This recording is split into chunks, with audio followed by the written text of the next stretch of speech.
AP assembly ఎన్నికల నేపథ్యంలో ఇప్పుడు చీరాల నియోజకవర్గం అందరి దృష్టిని ఆకర్షిస్తుంది. కాపు నేత ఆమంచి కృష్ణమోహన్కు వైసీపీ టికెట్ వచ్చే అవకాశం లేకపోవడంతో ఆయన ఇండిపెండెంట్గా పోటీ చేయడానికి సిద్ధమవుతున్నారు. అయితే ఆమంచికి ఇంతకాలం వెన్నుదన్నుగా ఉంటూ ఆయన విజయాల్లో ప్రధాన వ్యక్తిగా ఉన్న ఆయన సోదరుడు ఆమంచి స్వాములు ఇప్పుడు జనసేనలో ఉన్నారు.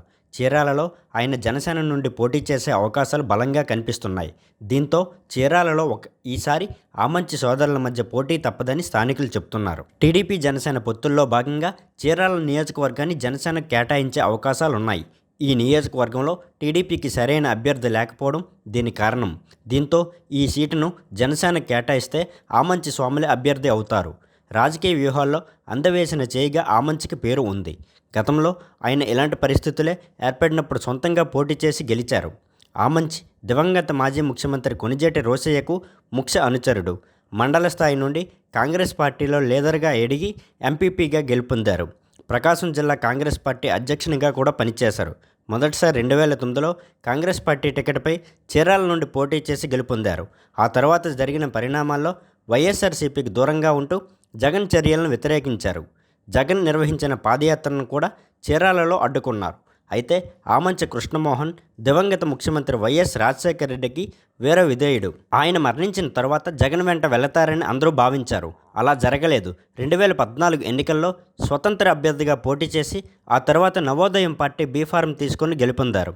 నవోదయం పార్టీ ఎన్నికల గుర్తు ఆటో కావడం వల్ల వేరే వారు రిజిస్ట్రేషన్ చేయించిన పార్టీని కొనుగోలు చేసి ఆ పార్టీ అభ్యర్థిగా రంగంలో దిగి విజయం సాధించారు ఆయన.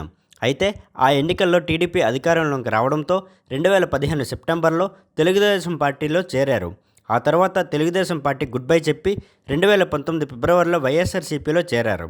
వైఎస్ఆర్సీపీ టికెట్పై ఆమంచి కృష్ణమోహన్ పోటీ చేయగా తెలుగుదేశం పార్టీ అభ్యర్థిగా కర్ణం బలరాం పోటీ చేశారు. ఆ ఎన్నికల్లో బలరాం చేతిలో ఆమంచి ఓడిపోయారు. అనంతరం జరిగిన పరిణామంలో కర్ణం బలరాం వైఎస్ఆర్సీపీ కాంగ్రెస్ పార్టీలో చేరి కొనసాగుతున్నారు. బలరాం క్రమంగా పట్టు పెంచుకుంటూ చీరాల వైసీపీలో ఆమంచిని దూరం పెట్టారు. దీంతో అధిష్టానం పర్చూరుకు పార్టీ నియోజకవర్గ ఇన్ఛార్జిగా నియమించింది.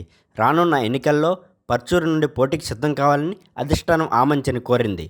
తాను పర్చూరు నుండి పోటీ చేయలేనని జగన్కు ఆమంచి తెగేసి చెప్పడంతో ఆయన పక్కన పెట్టి చీరాలకు చెందిన కాపు నాయకుడు ఎడం బాలాజీని రంగంలో దించారు. పొమ్మనకుండా వైఎస్ఆర్సీపీ ఆమంచికి పొగపెట్టడంతో దిక్కుతోచని ఆమంచి చీరాల నుండి స్వతంత్ర అభ్యర్థిగా రంగంలో దిగాలని నిర్ణయానికి వచ్చారు. చీరాలలో గతంలో ఆమంచికి ఉన్న వర్గం ప్రస్తుతం చల్లా చెదరైంది. కొంతమంది కరణం బలరాం వద్దకు చేరగా మరికొంతమంది ఎమ్మెల్సీ పోతుల సునీత్ వద్దకు చేరారు. అంటే వైఎస్ఆర్సీపీకి ఓటర్లు 3 వర్గాలుగా విడిపోయారు. వైఎస్ఆర్సీపీ టికెట్ కరణం బలరామమూర్తి కుమారుడు కరణం వెంకటేశ్కు దాదాపు ఖరారైందని చెప్పవచ్చు. బలరాం పోతుల సునీత వర్గాలకు మధ్య వైరం ఉండడం వల్ల వారిద్దరికీ ఉండే వ్యతిరేక ఓట్లు తనకు వస్తాయన్న ధీమాలో ఉన్నారు ఆమంచి వర్గం. వైసీపీలో 3 వర్గాలుగా ఓటర్లు ఉంటే తెలుగుదేశం జనసేన పార్టీ వారు ఎటువంటి అసంతృప్తులు లేకుండా ముందుకు సాగుతున్నారు. అందువల్ల వారి ఓట్లు చీలే అవకాశం లేదు. పొత్తులో చీరాల జనసేనకు కేటాయిస్తే ఆమంచి స్వాములు రంగంలో దిగుతారు. స్వాముల సహకారంతోనే ఆమంచి కృష్ణమోహన్ గతంలో 2 సార్లు ఎమ్మెల్యేగా గెలిచారు. ప్రస్తుతం స్వాములు జనసేన పార్టీలో ఉన్నారు. చీరాల నుంచి జనసేన టికెట్ ఆశిస్తున్నారు. అదే జరిగితే చీరాలలో అన్నదమ్ముల సవాల్ తప్పదు.